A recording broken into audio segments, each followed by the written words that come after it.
Hey gamers, Gecko here. I just realized I have a cough, so if my voice is a little bit scratchy, I apologize, but we have Tokon news!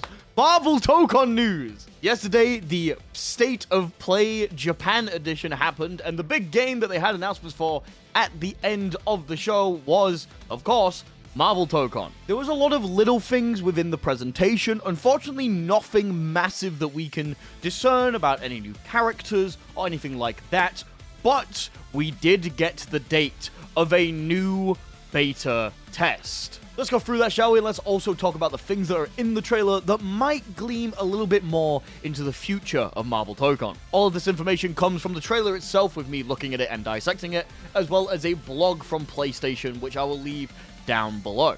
To begin with, the dates for the beta are the 5th to the 7th of December. That's in around 3 weeks, starting on a Friday and ending on a Sunday. Unlike the first beta, there will be no scheduled breaks at all. While the beta is live, you can play it for however long you like, whenever you like. This was a bit of a pet peeve for several people in the previous beta, so the fact that there is no breaks now is probably a good thing for most people. However, I did like my dedicated 8-hour bedtime that they gave me, but whatever. Worked out for Europeans, didn't really work out for the rest of the world. I get it. So what's the difference between the two betas? Well, to begin with, Spider-Man and Ghost Rider are finally going to be playable.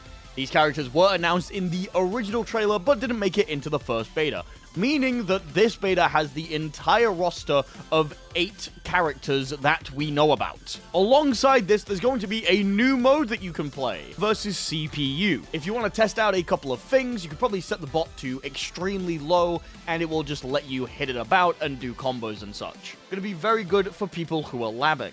Now, something to note, the first 2 dates, the 5th and the 6th, are going to allow you to play versus a CPU. However, the 7th is going to strictly be online play only. I'm also pretty sure that you have to be connected to the servers in order to play against a bot. You're not going to be able to play literally offline. This is probably just a measure to make sure that people don't have a copy of the game running at all times once the beta has finished. Cough, cough, Uni 2. People actually did that, and it was a bit of a problem. Alongside that, we have 2 new stages, along with the introduction of variable lengths of stages. We now have a 5-length stage, being the Savage Land stage, a prehistoric dinosaur type stage, looks very cool.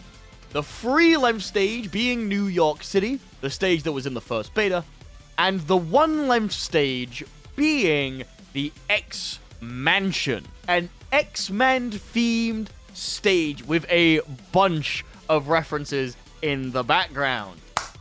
I've always wanted to do this! With the X-Men stage in the background, there are several X-Men characters that make an appearance. So how about we go through them? In the trailer, we can see, in no particular order, Angel, Beast, Colossus, Professor X, Sentinel, Iceman, I think. It's really hard to figure out who this fucking guy is. Probably Iceman. I think it's Iceman.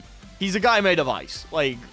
Nightcrawler, Gambit, and Psylocke. Now, I know what you're thinking. I know it seems bad. But here's the thing. Arxis has technically done this before. At the end of Guilty Gear Strive's official story mode, several characters made an appearance in the credits, mainly Johnny, Testament, and Jam. As you may well know, Johnny and Testament later ended up coming to the game, and Jam is heavily speculated to be coming to Guilty Gear Strive 2.0. What we can take from this is if Arxis shows a character somewhere, it doesn't necessarily mean that they're deconfirmed.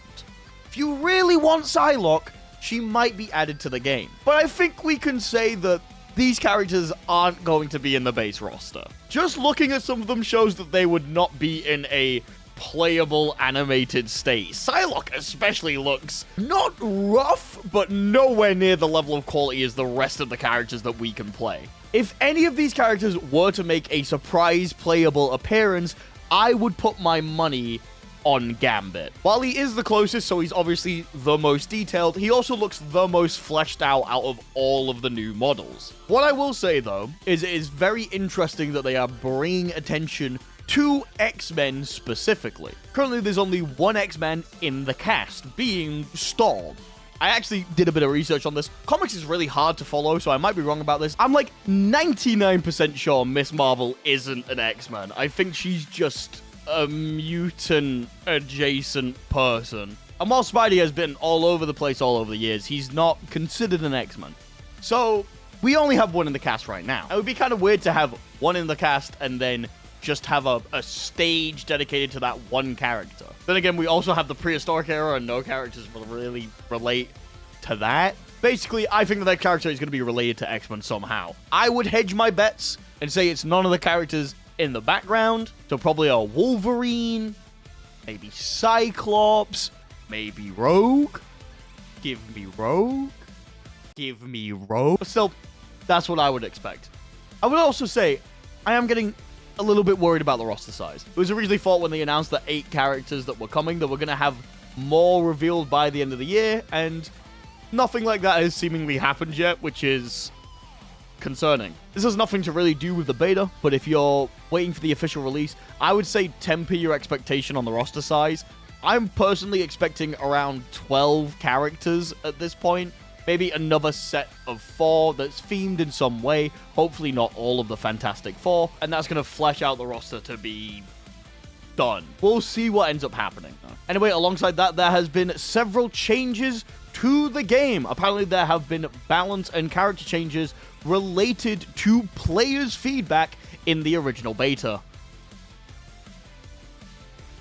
They're gonna fucking nerf Star-Lord, aren't they? I couldn't really see anything that they changed in the actual trailer itself, but I think Doom is doing something new. I never remember anyone shoving someone in the corner and then doing a bunch of normals that re-splatted, but my memory might just be a little bit fuzzy on this one. Let me know down in the comment section if you remember this being a thing or if it is a new move.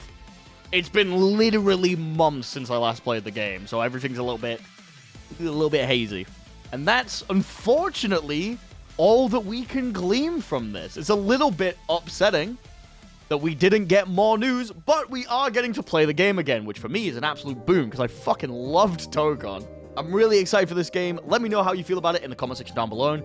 If you're excited for more Marvel Tokon content, subscribe. I'm going to be doing a couple of small guides and some live commentary stuff when the beta comes out. I'll be telling people how to play Star-Lord, and then a couple of days in, I'll tell you guys everything I learned about Spider-Man, so we have a historical reference on how these characters played, as well as maybe giving you a bit of a head start in the beta. Also be streaming it all. It's over on my Twitch. We're doing a lot of weirdo stuff right now, but it's a lot of fun. So I hope you come over. I hope you enjoy it. Thank you all for watching. I'll see you all later. Bye-bye.